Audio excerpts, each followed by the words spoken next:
Hola, futuro funcionario, futura funcionaria. Bienvenido a Objetivo C1. Hoy vamos a desentrañar uno de los títulos más importantes de la Constitución española, el título segundo, de la Corona. Sé lo que estás pensando. UF. Esto suena denso. Pero escúchame bien. Este título es la base de la jefatura del Estado. Aquí se esconden preguntas de examen que son fijas, año tras año. Es donde muchos opositores fallan por culpa de los detalles, pero tú no. Hoy vamos a traducir cada artículo, del 56 al 65, al lenguaje que necesitas para acertar tu test. Coge papel y bolígrafo, porque empezamos. El papel del rey, artículo 56. Vamos directos al artículo 56. Este artículo nos define la figura del rey. Primero, nos dice que el rey es el jefe del Estado. Segundo, es el símbolo de su unidad y permanencia. Tercero, arbitra y modera el funcionamiento regular de las instituciones. Cuarto, asume la más alta representación de España en las relaciones internacionales, especialmente con las naciones de su comunidad histórica. Y quinto, ejerce las funciones que le da la Constitución y las leyes. Para tu examen, quédate con esas dos ideas: fuerza, jefe del Estado y símbolo de unidad. Fijaos bien en los verbos arbitra y modera. El rey no gobierna, el que gobierna es el gobierno. El rey es un árbitro, vela por el buen funcionamiento, pero no toma las decisiones ejecutivas. Su título oficial es el de Rey de España. La inviolabilidad y el refrendo. Artículos y 64. Ahora, vamos al punto más importante de este vídeo. El artículo 56, apartado 3. Léelo conmigo. La persona del rey es inviolable y no está sujeta a responsabilidad. Esto es una pregunta de examen garantizada. ¿Qué significa? Inviolable. Significa que no se le puede perseguir penalmente. No puede ser juzgado. No sujeto a responsabilidad. Significa que no es responsable, ni política ni jurídicamente, de los actos que realiza en el ejercicio de sus funciones. Y aquí es donde tu cerebro de opositor debe preguntar: un momento. ¿Cómo es posible que alguien firme leyes o nombre ministros y no sea responsable? La respuesta está en la palabra mágica, el refrendo. Piensa en el rey como un sello oficial de gran prestigio. El sello es necesario para que un documento sea válido, pero el sello no es responsable de lo que está escrito en el documento. El responsable es quien usa el sello. El refrendo es la firma de otra persona, de una autoridad, que acompaña a la del rey. Esa firma traslada la responsabilidad del rey a la persona que refrenda. El artículo 64 nos dice quién refrenda. Como regla general, el presidente del gobierno, y en su caso, los ministros competentes. Por lo tanto, si el rey sanciona una ley, el acto debe ir refrendado por el presidente. Si el rey nombra al ministro de Justicia, el acto lo refrenda el presidente, que es quien se lo ha propuesto. La responsabilidad de ese nombramiento es del presidente, no del rey. Y ahora atención máxima, porque esta es la perla de examen que diferencia al aprobado del suspenso. Hay una excepción de refrendo que debes memorizar.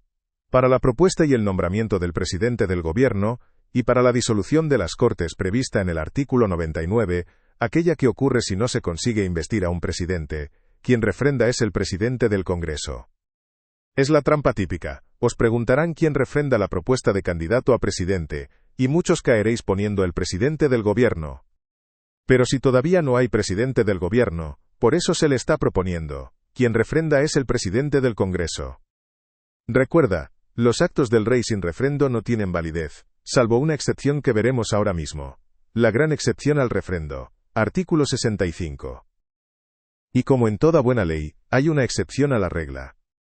¿Hay algún acto que el rey haga solo, sin refrendo y del que sí sea responsable? Sí, y es una pregunta de examen clásica. Está en el artículo 65, apartado 2. El rey nombra y releva libremente a los miembros civiles y militares de su casa. Esta es la pregunta del millón. Si os preguntan, ¿el único acto del rey que no requiere refrendo es? La respuesta es esta. Fijaos en la palabra clave. Libremente. La gestión de su propia casa, de su equipo y de su presupuesto, que recibe como una cantidad global de los presupuestos del Estado, la hace él libremente. Estos actos no necesitan refrendo, memorízalo. La sucesión al trono, artículo 57. Bien, ya sabemos qué es el rey. Ahora, ¿cómo se llega a ser rey? El artículo 57 nos lo explica. La corona de España es hereditaria. ¿En quién? En los sucesores de Su Majestad Don Juan Carlos I de Borbón. Y aquí viene la regla de sucesión que debes dominar. Sigue este orden de preferencias, y apréndetelo así. Se prefiere la línea anterior a las posteriores. Por ejemplo, los hijos van antes que los hermanos. En la misma línea, se prefiere el grado más próximo al más remoto. Los hijos van antes que los nietos. En el mismo grado, se prefiere el varón a la mujer. Y en el mismo sexo la persona de más edad a la de menos. Fijaos bien en ese orden, porque en el examen os intentarán confundir poniendo la edad antes que el sexo, o el grado antes que la línea. Para memorizarlo, usad el truco mnemotécnico Li-Gravae. Primero la línea, luego el grado, luego el varón, y por último la edad. El heredero, desde que nace o es llamado a la sucesión, se convierte en príncipe de Asturias. Preguntas clave de la sucesión. Artículo 57. El artículo 57 tiene 2 perlas más para tu examen. Primera perla. ¿Qué pasa si alguien con derecho a sucesión se casa si se lo han prohibido? El apartado 4 dice que si contraen matrimonio contra la expresa prohibición del rey y de las Cortes Generales, esa persona, y sus descendientes, quedan excluidas de la sucesión. Ojo al test. La palabra clave aquí es igirgi, no es o. Necesita la prohibición de ambos. Si solo lo prohíbe el rey pero no las Cortes, no queda excluido. Esa es la trampa. Segunda perla, y esta es de oro. ¿Qué pasa si hay dudas, o si el rey abdica o renuncia? El apartado 5 es cristalino. Las abdicaciones y renuncias y cualquier duda de hecho o de derecho que ocurra en el orden de sucesión a la corona se resolverán por una ley orgánica. Esto es una pregunta regalo si la llevas estudiada. Si ves una pregunta sobre dudas en la sucesión, abdicación o renuncia, la respuesta correcta será ley orgánica. No una ley ordinaria, no un decreto. Ley orgánica. Y si el rey es menor o se incapacita. La regencia. Artículo 59. El rey puede ser menor de edad, o puede quedar inhabilitado para gobernar. En ese caso, no reina él, sino un regente. La regencia siempre se ejerce en nombre del rey. ¿Quién es el regente? Caso 1. El rey es menor de edad. La regencia la ejerce el padre o la madre del rey. Si no hay padre o madre, la ejerce el pariente mayor de edad más próximo a suceder en la corona. Caso 2. El rey se inhabilita. Ojo, palabra clave. Esta inhabilitación debe ser reconocida por las Cortes Generales. No la decide el gobierno, ni un médico. La reconocen las Cortes. La regencia la ejerce el príncipe heredero si es mayor de edad. Si el príncipe también es menor, se aplica la regla anterior. Padre, madre, o pariente. Caso 3. No hay nadie. Si no hay absolutamente nadie a quien le toque ser regente, las Cortes Generales nombrarán una regencia. Y aquí viene un número que debes memorizar. Esta regencia se compondrá de 1, 3 o 5 personas. Son números impares. En un examen tipo test, esos números son oro. Os pondrán 2, 4 o 6 para pillaros. Es 1, 3 o 5. Para ser regente solo hay 2 requisitos: ser español y ser mayor de edad. El tutor del rey. Artículo 60. No confundas al regente con el tutor. Esta es una trampa clásica. El regente gestiona el reino, ejerce las funciones del rey. El tutor cuida y educa al rey menor de edad, es su tutor legal. ¿Quién es el tutor? El orden es distinto. El que haya nombrado el rey difunto en su testamento. Y ojo al detalle. La Constitución exige que esta persona sea español de nacimiento y mayor de edad. Si no nombró a nadie, será él, padre o la madre, mientras permanezcan viudos. Si tampoco, lo nombrarán las Cortes Generales. La incompatibilidad clave. Artículo 60. ¿Puede el regente ser también el tutor del rey? La regla general es, no, son cargos incompatibles. Pero, hay una excepción que debe estatuarte. Sí podrán acumularse los cargos de regente y tutor en el padre, la madre, o los ascendientes directos del rey. Esta es la típica pregunta de examen que busca pillarte. Os dirán, el cargo de regente y tutor son siempre incompatibles. Falso. La excepción del padre, la madre, o los ascendientes es la que os van a preguntar. La lista de tareas del rey. Artículos 62 y 63. Los artículos 62 y 63 son la lista de funciones del rey. Aquí no hay que entender, hay que memorizar. Estas son las más importantes para tu test. Corresponde al rey sancionar y promulgar las leyes. Para que lo entendáis, sancionar es la firma del rey, la aprobación final. Promulgar es ordenar que se publique en el Boletín Oficial del Estado y se cumpla. Convocar y disolver las Cortes Generales y convocar elecciones. Convocar a referéndum.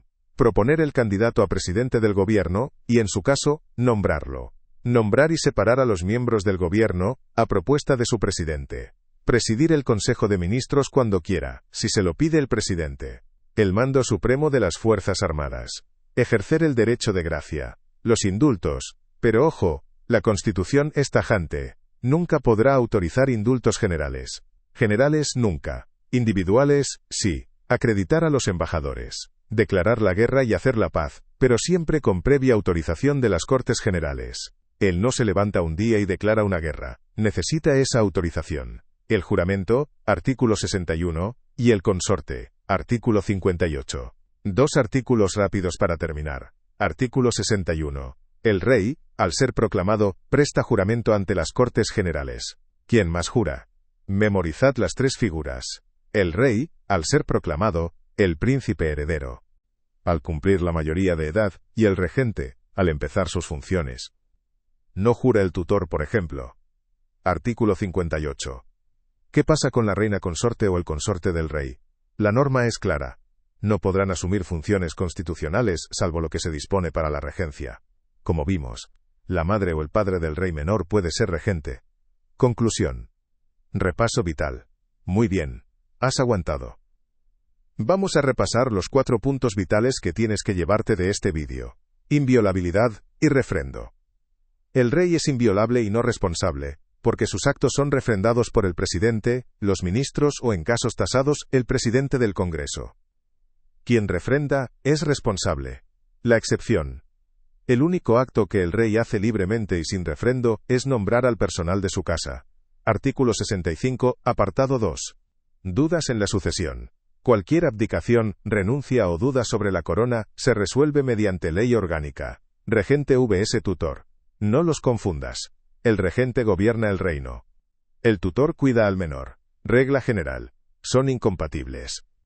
Excepción. Sí pueden acumularse en el padre, la madre, o los ascendientes directos. Domina estos 4 conceptos, y tendrás varias preguntas aseguradas en tu examen. Esa es la clave de hoy, pero la plaza no se saca con un solo tema. Para asegurarnos de que tu objetivo C1 no se quede en un simple trámite de audiencia, suscríbete ahora y deja un comentario diciéndome qué parte del temario quieres que impugnemos en el próximo vídeo. Mucho ánimo, y a por ello.